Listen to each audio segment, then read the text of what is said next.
नमस्कार दोस्तों, welcome back to my YouTube channel. उम्मीद करता हूं आपकी तैयारी जबरदस्त चल रही होगी। बहुत ही महत्वपूर्ण जानकारी आप सभी कैंडिडेट के लिए रहने वाली है। इस क्लास में हम एमपी टेट वर्ग 3 के साइंस के सारे क्वेश्चनों को पढ़ने वाले हैं। यह वीडियो उन प्यारे भाइयों बहनों को लिए काफ़ी इंपॉर्टेंट होने वाला है जो एमपी टेट वर्ग 3 की तैयारी कर रहे हैं।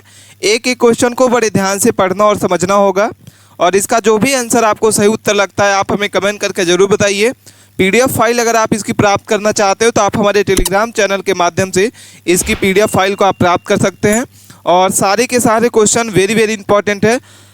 इसमें हम मॉडल पेपर 7 के बारे में डिस्कस करेंगे। प्रीवियस ईयर के आए हुए जो क्वेश्चन है आपके, इसके पहले हमने आपको 6 मॉडल पेपर करा दिया है प्लेलिस्ट के माध्यम से। इसके पहले की वीडियो को आप देख सकते हैं। ठीक है, चलिए स्टार्ट करते हैं अपने वीडियो को। सबसे फर्स्ट क्वेश्चन आपके सामने दिख रहा होगा कि इसमें से कौन सा तत्व जो है एक ही समूह से संबंधित नहीं है।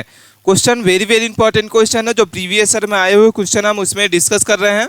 तो बताइए कि आपको इसका सही उत्तर क्या होगा। इसमें से कौन सा तत्व जो है एक ही समूह से संबंधित नहीं है। ऑप्शन नंबर ए लिखा हुआ है निकल, बी नंबर आपका लिखा हुआ है प्लेटिनियम, सी नंबर आपका लिखा हुआ है डर्मेस्टिडियम, और डी नंबर आपका लिखा हुआ है रोएंजियम। ठीक है, तो चलिए इसका आंसर बताइए क्या होगा सही उत्तर। सभी को कमेंट करके बताना होगा जो एमपी टेट वर्ग 3 की तैयारी कर रहे हैं। वेरी इंपॉर्टेंट क्वेश्चन है। नए पैटर्न के आधारित ये सारे क्वेश्चन आपको हम करा रहे हैं, तो वीडियो को बिना मिस किए अंत तक बने रहें और अपने दोस्तों के पास इस वीडियो को ज़्यादा से ज़्यादा लोगों को शेयर करें। चलिए इसका आंसर बताइए क्या होगा कि इसमें से कौन सा तत्व जो है शामिल नहीं होगा। तो ऑप्शन नंबर आपका हो जाएगा डी। क्या हो जाएगा?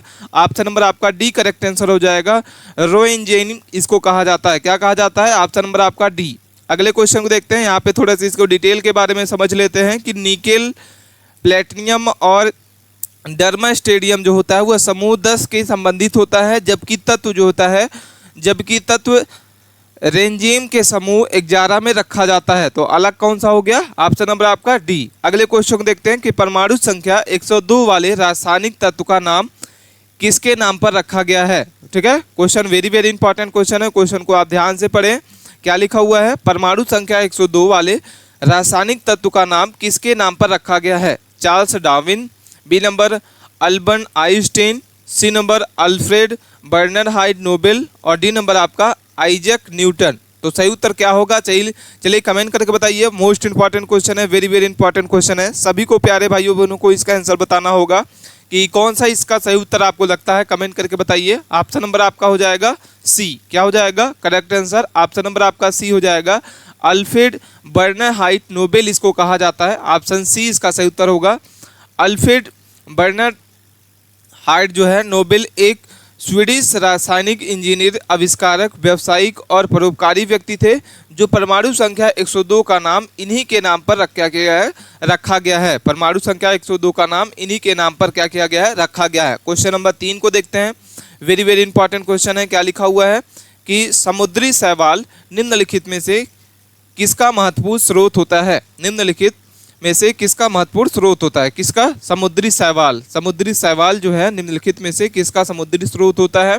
ऑप्शन ए लिखा हुआ है iron, B number chlorine, C number bromine, और डी नंबर आपका आयोडीन। तो सही उत्तर आपको कमेंट करके बताना होगा। चलिए कमेंट करके बताइए। सारे के सारे क्वेश्चन आपके वेरी इंपॉर्टेंट क्वेश्चन है जो प्रीवियस ईयर में आए हुए क्वेश्चन है। तो समुद्री शैवाल जो है वो किसका महत्वपूर्ण स्रोत होता है? तो सही उत्तर आपका हो जाएगा ऑप्शन नंबर आपका डी, आयोडीन। क्या हो जाएगा? ऑप्शन नंबर आपका डी करेक्ट आंसर है।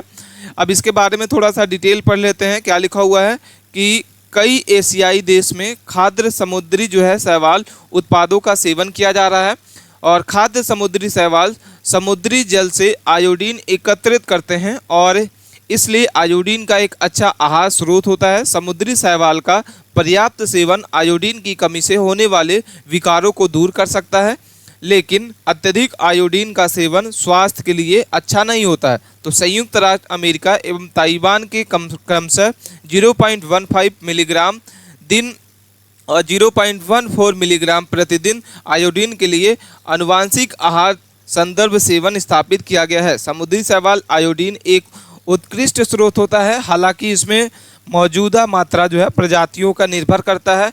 कोम्बलू केवन के आयोडीन के सबसे अधिक मात्रा होती है।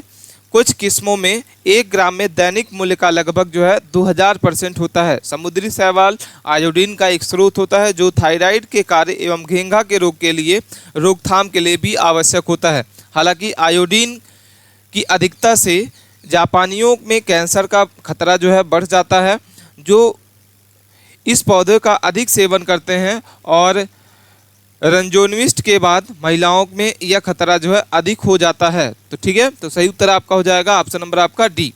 अगले क्वेश्चन देखते हैं। क्वेश्चन नंबर 4 लिखा हुआ है। क्या लिखा हुआ क्वेश्चन नंबर 4? क्वेश्चनों को ध्यान से पढ़े और इसके बाद इसके आंसर को बताइए कि बायोस्फीटिकेशन एक डैश है। रोग प्रतिरोधक क्षमता के लिए पौधों के प्रजनन की विधि। बी नंबर आपका लिखा हुआ है कीटों के प्रति प्रतिरोधक क्षमता विकसित करने के लिए विधि। सी नंबर आपका लिखा हुआ फसलों के पोषण मूल्यों को बढ़ाने के लिए प्रजनन की विधि। और डी नंबर आपका लिखा हुआ पौधों में अवांछनीय पोषण तत्वों के निपटने की रणनीति। तो सही उत्तर आपका हो जाएगा ऑप्शन नंबर आपका सी। क्या हो जाएगा करेक्ट आंसर? ऑप्शन नंबर आपका हो जाएगा सी, फसलों के पोषण मूल्यों को बढ़ाने के लिए प्रजनन की विधि। ऑप्शन नंबर आपका क्या होगा? सी नंबर इसका सही उत्तर हो जाएगा। ऑप्शन नंबर आपका सी करेक्ट आंसर होगा। इसके थोड़ा सा डिटेल के बारे में हम लोग पढ़ लेते हैं कि बायोस्फीटिकेशन जो होता है वो फसलों का प्रजनन करके उसके पोषण मूल्यों को बढ़ाने की प्रक्रिया है। यह पारंपरिक चयनात्मक प्रजनन या आनुवांशिक अभिव्यक्ति जो है अभियांत्रिक के माध्यम से किया जा सकता है। बायोफर्टिसेप्स जो है सामान्यतः फिटनेस से अलग होता है क्योंकि यह पौधों के बढ़ाने के साथ साथ में खाद्य पदार्थों को अधिक पोषित बनाने का केंद्र है, ना कि प्रसंस्करण के दौरान खाद्य पदार्थों के पोषक तत्व को जोड़ने पर। ठीक है, तो क्वेश्चन आपको आई होप समझ में आया होगा। अब हम क्वेश्चन नंबर 5 को देखते हैं। क्या लिखा हुआ है कि फाइलेरिया जो है डैश के द्वारा संचालित नहीं होती है। क्या लिखा हुआ है? फाइलेरिया डैश के द्वारा संचालित नहीं होती है। पहला नंबर ऑप्शन लिखा हुआ है एनोफिलीज मच्छर। बी नंबर आपका लिखा हुआ है एडीज मच्छर। सी नंबर आपका लिखा हुआ है क्लोरेस मच्छर। और डी नंबर आपका लिखा हुआ है दलदली मच्छर। ठीक है, तो फाइलेरिया जो होता है डैश के द्वारा संचालित नहीं होता, तो सही उत्तर आपका हो जाएगा ऑप्शन नंबर आपका डी, दलदली मच्छर। ऑप्शन नंबर आपका क्या हो जाएगा? डी करेक्ट आंसर हो जाएगा। ठीक है, अगर हम इसके डिटेल के बारे में पढ़ते हैं तो फाइलेरिया जो है अधिकांश मामले जो होता है विचेरिया वैन फैक्ट्री नामक परजीवी के कारण होता है और भौगोलिक क्षेत्र के आधार पर मच्छरों की एक वृत्तीय श्रृंखला जो है इस परजीवी में संचालित कर रही है।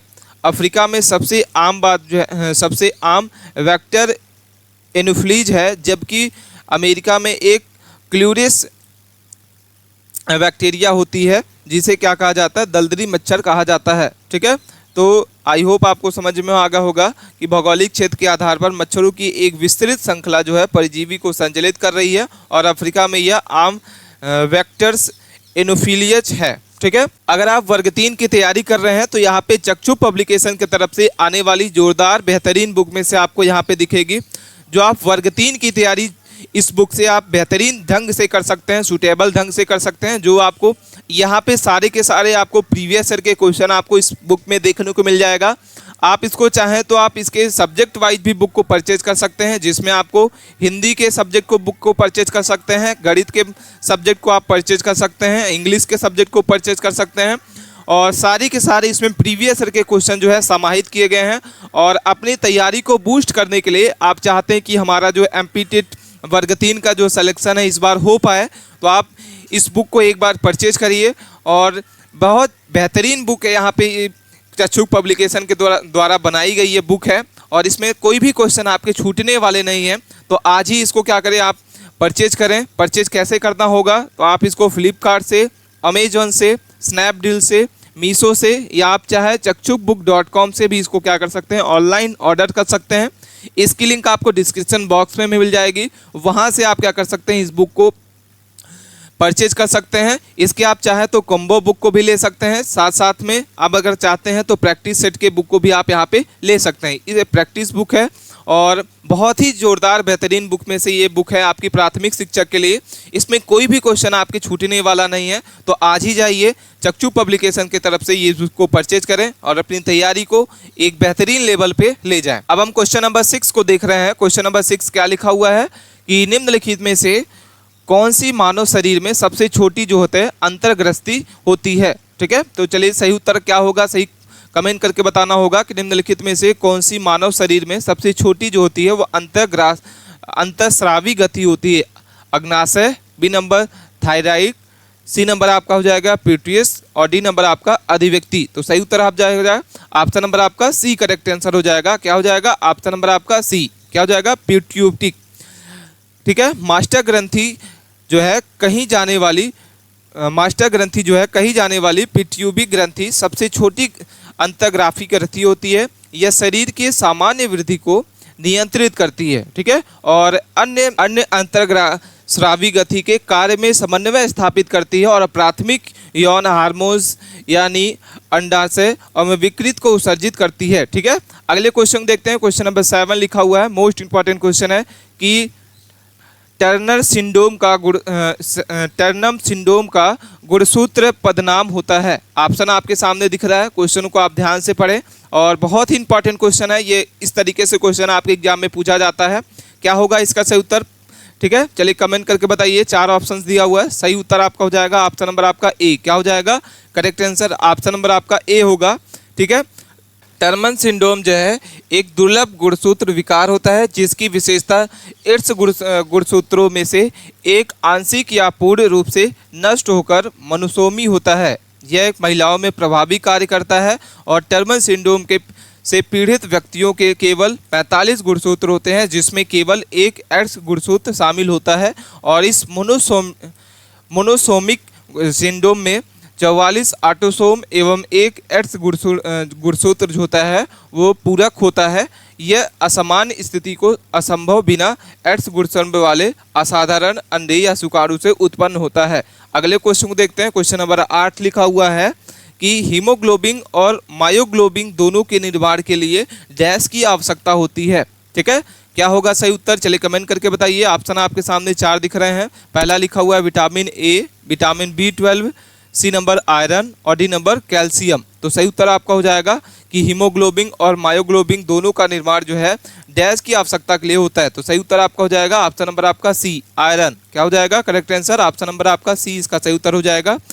ठीक है, हीमोग्लोबिन के टेट्रामेरिक हीमोप्रोटीन कहा जाता है जबकि मायोग्लोबिन को मायोमेरिक प्रोटीन कहा जाता है। हीमोग्लोबिन पूरे शरीर में व्यवस्थित रूप से पाया जाता है जबकि मायोग्लोबिन केवल मांसपेशियों के ऊतकों में पाया जाता है। ठीक है, शरीर को अपने ऑक्सीजन परिवहन प्रोटीन विशेष रूप से हीमोग्लोबिन और मायोग्लोबिन के विश्लेषण के लिए आयरन की आवश्यकता होती है। क्वेश्चन नंबर 9 को देखते हैं। क्या लिखा हुआ है कि दूसरी हरित क्रांति के उद्देश्य कृषि उत्पादन को बढ़ाता है ताकि डैश को बढ़ावा दिया जा सके। क्या होगा सही उत्तर? दूसरी हरित क्रांति का उद्देश्य कृषि उत्पादन को बढ़ाने के लिए जबकि डैश को बढ़ावा देने के लिए किया जाता है। तो सही उत्तर आपका हो जाएगा क्या होगा? चलिए कमेंट करके बताइए। ऑप्शन नंबर आपका होगा पहला लिखा हुआ है आपका ग्रामीण सेवा का विकास, बड़े किसानों को आसान ऋण की उपलब्धता, सरकारी खेती और समानवी विकास। तो सही उत्तर होगा समानवी विकास इसका सही उत्तर है ऑप्शन नंबर आपका डी। ठीक है, 11वीं पंचवर्षीय योजना के अनुसार द्वितीय हरित क्रांति का उद्देश्य छोटे और सीमांत किसानों की समस्याओं का समाधान करना और ग्रामीण परिवारों को एक बड़े वर्ग की आय सुरक्षा प्रदान करना तथा उन्हें केवल कुछ सरकारी योजनाओं के कार्यक्रम के लाभवी को मानकर विकास की भागीदारी करना। अगला क्वेश्चन है क्वेश्चन नंबर 10 लिखा हुआ है कि गहन खेती से तात्पर्य क्या होता है? गहन खेती से तात्पर्य क्या है?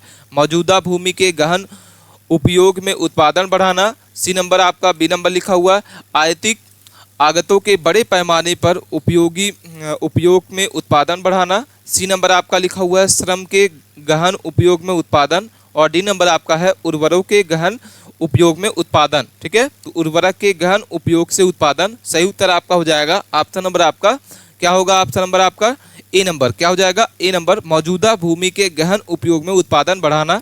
इसके थोड़ा सा डिटेल के बारे में हम लोग पढ़ लेते हैं कि गहन खेती जो है एक कृषि गहनीकरण और मशीनीकरण प्रणाली होती है जिसका उद्देश्य कीटनाशकों और रासायनिक उर्वरकों के भारी उपयोग जैसे विभिन्न तरीकों से उपलब्ध भूमि के उपज को अधिकतम करना होता है और इसकी विशेषता कम प्रति भूमि अनुपात, पूंजी और श्रम जैसी आदनों का अधिक उपयोग करके प्रति इकाई भूमि क्षेत्र में अधिक फसल उपज करना होता है। ठीक है, तो ये थे हमारे टॉप क्वेश्चन, आपको समझ में आया हो। कोई भी क्वेश्चन नहीं समझ में आया हो तो आप हमें कमेंट करके जरूर बताइएगा। मिलते हैं नए टॉपिक के साथ नए वीडियो में, तब तक के लिए बने रहें।